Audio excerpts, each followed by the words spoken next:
¿Qué tal? ¿Cómo les va? En las siguientes dos clases vamos a ver algunos temas con respecto al calor, temperatura y transferencia de calor para complementar un poco los temas de la otra materia de fisicoquímica de alimentos para que quede un poco más claro estos conceptos, la parte teórica. Entonces, en el video de hoy vamos a comenzar con la temperatura. Entonces, de forma coloquial, entendemos la temperatura como una cantidad que indica lo caliente o frío que está un objeto con respecto a alguna norma, con respecto comparándolo con algún sistema de medición. Entonces, de forma coloquial, entendemos que la temperatura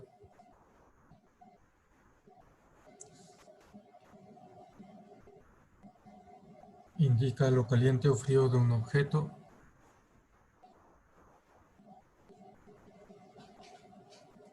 de lo caliente o frío que está un objeto.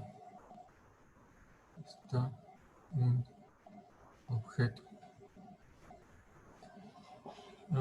Y este concepto implica que hay alguna forma de medir esto de qué tan caliente o frío está este objeto. El primer medidor térmico para medir la temperatura, o sea, el termómetro, fue inventado por Galileo en 1602. Galileo, primer termómetro, 1602. Y no mucho tiempo después de esto se empezó a difundir el uso popular del termómetro de mercurio. Entonces, desde su invención, los termómetros rápidamente se popularizaron y se distribuyeron a lo largo en ese momento, principalmente Europa y después todo el mundo.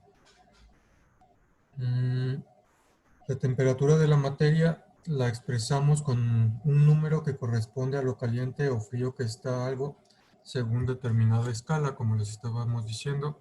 Es una medida de lo caliente o frío que está algo, que está un objeto, de acuerdo a cierta escala. De acuerdo a cierta escala.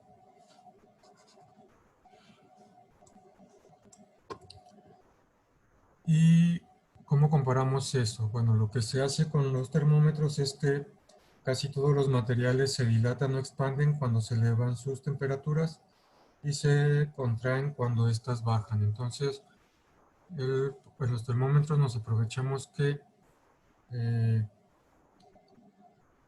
los materiales se suelen dilatar. Materiales se suelen dilatar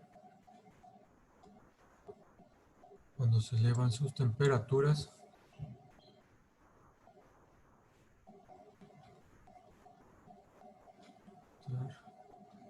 Temperatura.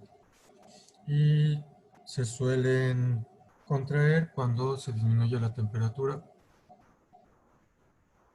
Materiales se suelen contraer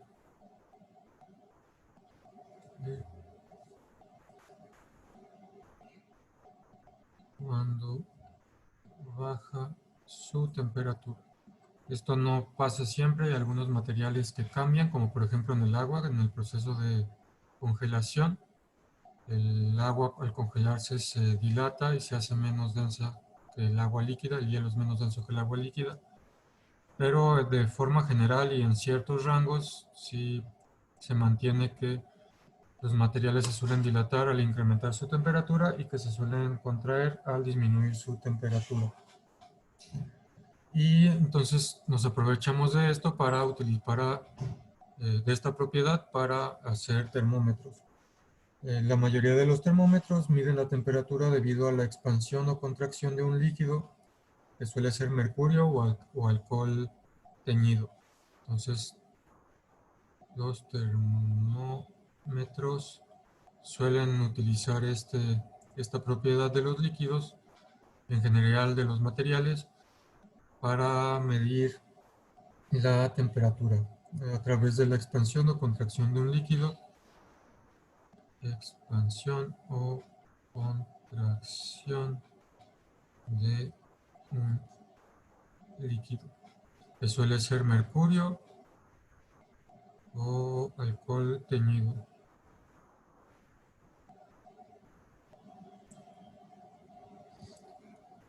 Y bueno, pues ya sabemos los termómetros, como usualmente tenemos ese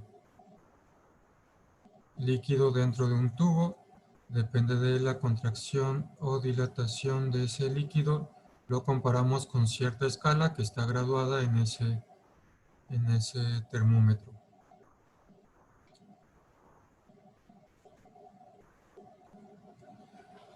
Ok, entonces, bueno, las escalas más utilizadas es la de los grados Celsius.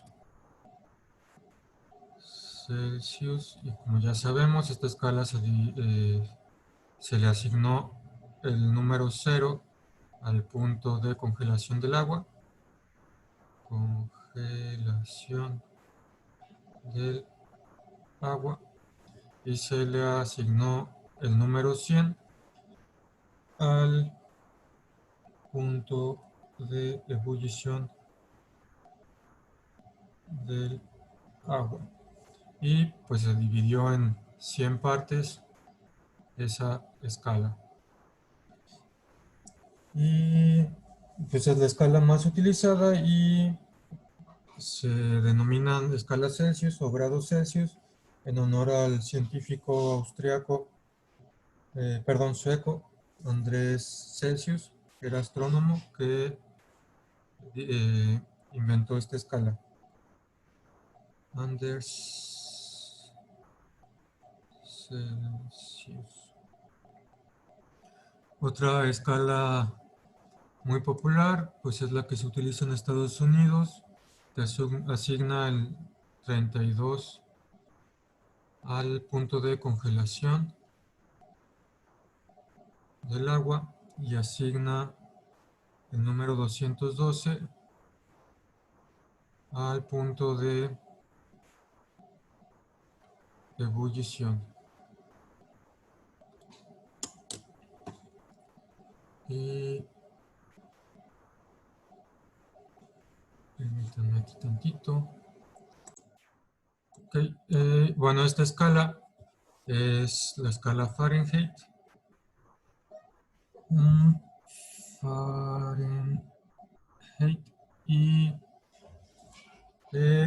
bueno, ahorita se nos hace un poco, nos parece ilógica porque estamos acostumbrados a las escalas decimales, pero cuando inventaron esta escala, algo interesante es que cuando se empezó a medir la temperatura se le asignó la unidad de grados.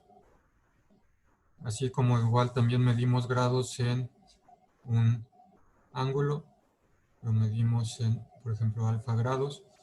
Entonces se le asignó esta distinción de grados.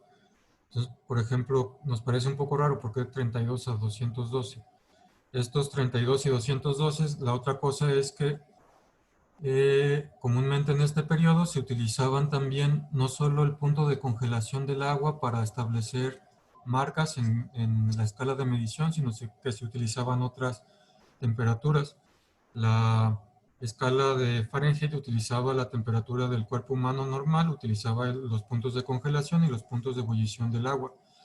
Y como se hablaba de grados, a él le pareció lógico, que sí tiene lógica, dividir desde el punto de congelación hasta el punto de ebullición en 180 grados, porque él consideraba que era lo opuesto, pues como si tenemos un ángulo de 180 grados, estamos hablando de que es direcciones opuestas en estas flechas, entonces si consideramos que la congelación y la ebullición son lo opuesto, le pareció buena idea separarlos por una distancia de 180 grados en su escala. Entonces, ahorita nos parece un poco ilógica la escala Fahrenheit, pero cuando se creó sí tenía sus razones y su lógica. Comúnmente ahorita, bueno, más bien en la actualidad, pues la escala Celsius es la que se utiliza más.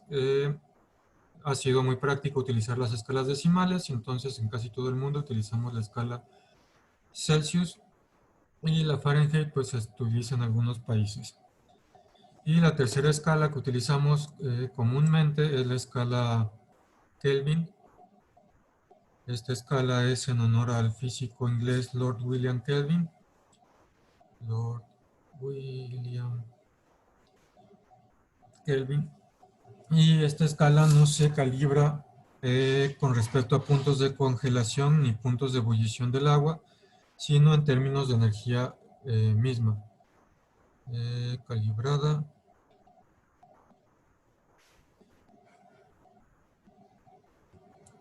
en términos de la misma energía. Entonces se asigna el 0 Kelvin, se asigna el 0 a la temperatura del 0 absoluto. Esto sería 0 absoluto, que implica que es en la cual la sustancia no tiene ninguna energía cinética que ceder. Una sustancia no tiene ninguna energía cinética que ceder. Ok. Y el 0 absoluto corresponde, es igual a menos 273 grados Celsius. Y las unidades de la escala Kelvin tienen el mismo tamaño que los grados de la escala Celsius. Entonces la distancia entre un grado Kelvin es la misma distancia que hay entre un grado Celsius. Y en la escala Kelvin no hay números negativos. Comienza en el 0 absoluto y de ahí comienza a subir. Aquí no hay números negativos, en las otras dos escalas sí los hay. Entonces, por ejemplo, debido a esta equivalencia, el punto de fusión del hielo o de congelación del agua, punto de congelación del H2O, ocurre a 273 Kelvin. Ok, bueno, pues sabemos, hay fórmulas para convertir entre todas estas escalas, entre la Kelvin y la Celsius, pues nomás se suman o se restan 273, depende de qué lado estemos convirtiendo. Y pues también hay fórmulas para convertir de Fahrenheit a centígrados o Celsius. Pero eso de momento no nos interesa mucho, nos interesa más ver con qué se relaciona la temperatura. Temperatura. Entonces, originalmente la temperatura era es para medir qué tan frío está o caliente está algo y comparándolo con qué tanto se dilata un líquido. Pero físicamente, ¿con qué está relacionado? Y físicamente la temperatura se relacionada con el movimiento aleatorio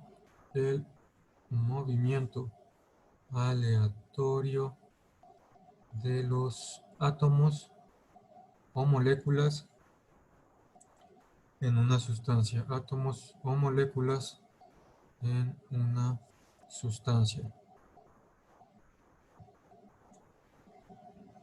De forma más específica, la temperatura es proporcional a la energía cinética de traslación promedio del movimiento molecular.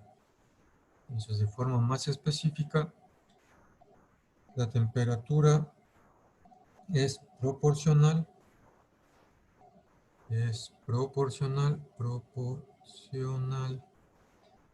a la energía cinética,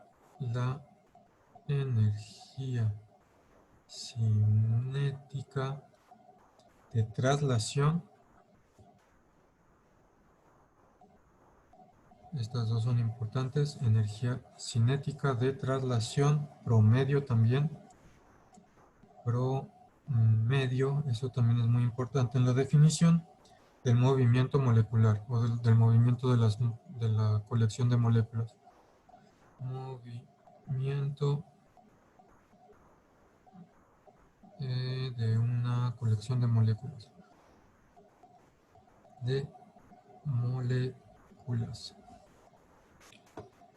Ok, entonces bueno, voy a dibujar aquí una molécula. Imaginémonos que esta bolita es una molécula.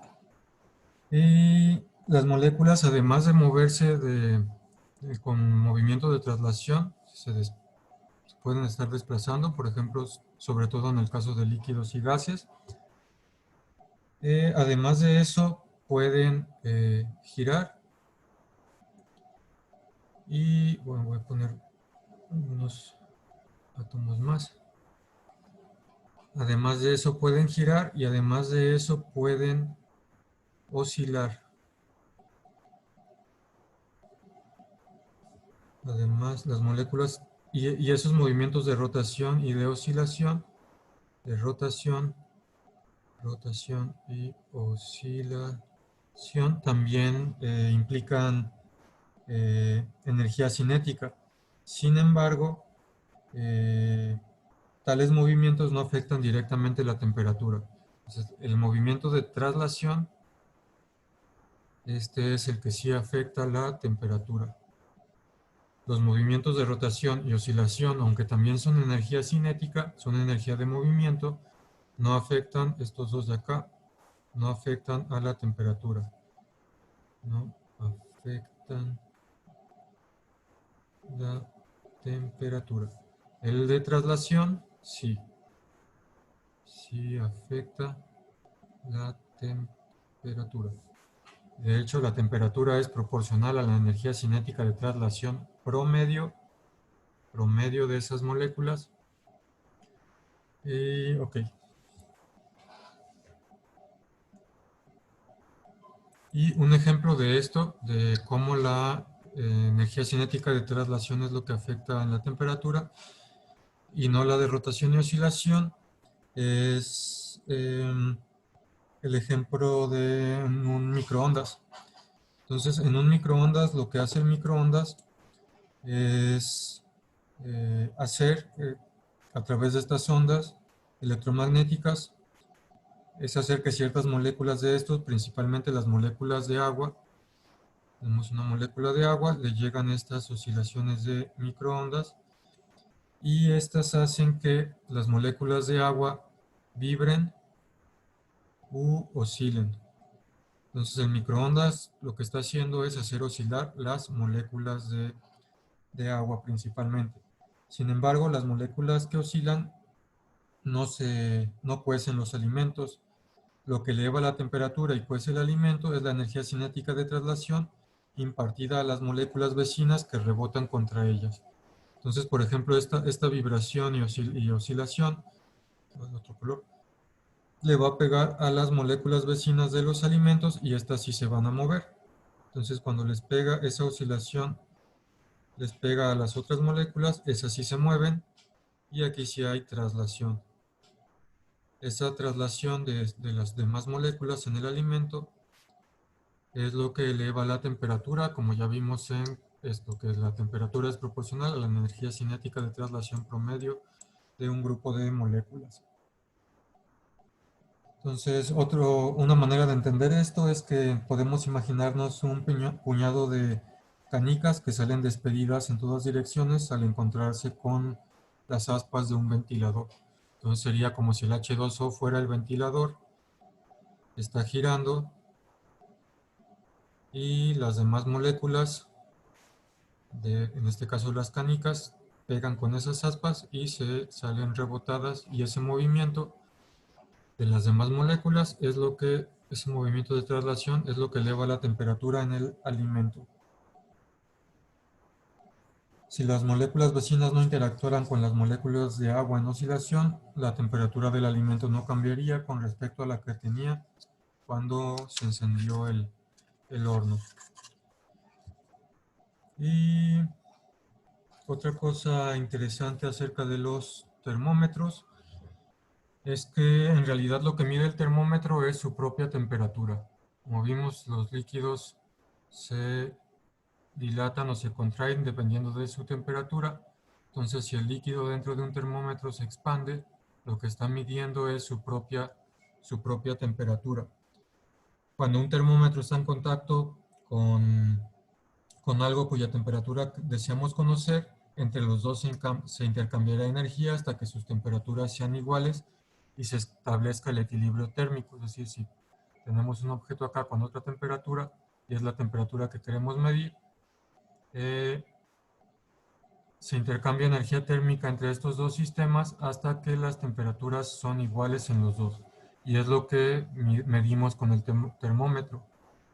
Entonces, usualmente por eso los termómetros son pequeños y para que no se vea afectada la temperatura del objeto demasiado.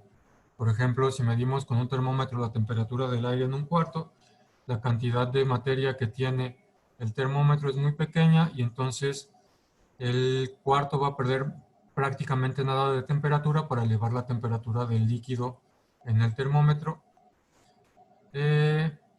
Sin embargo, si quisiéramos medir,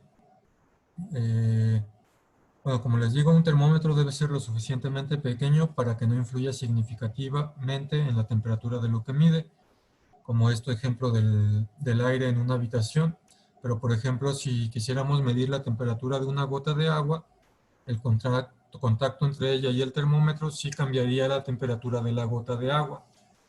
Entonces, esto es un caso clásico de cuando el proceso de medición cambia lo que se está midiendo. Entonces, los termómetros, cuidado cuando se tienen que medir temperaturas de cantidades de materia muy pequeña, los termómetros tienen que ser especializados en eso para que no cambien mucho la temperatura de lo que estamos midiendo. Bueno, con respecto a temperatura, esto es todo. Lo más importante es entender que la temperatura es proporcional a la energía cinética de traslación promedio del movimiento de una colección de moléculas y que la rotación y oscilación de estas moléculas no afectan esta temperatura, solo la traslación, y que es la traslación, energía cinética de traslación promedio. Ok, entonces este video lo terminamos aquí. En el siguiente video vamos a ver lo que es el calor.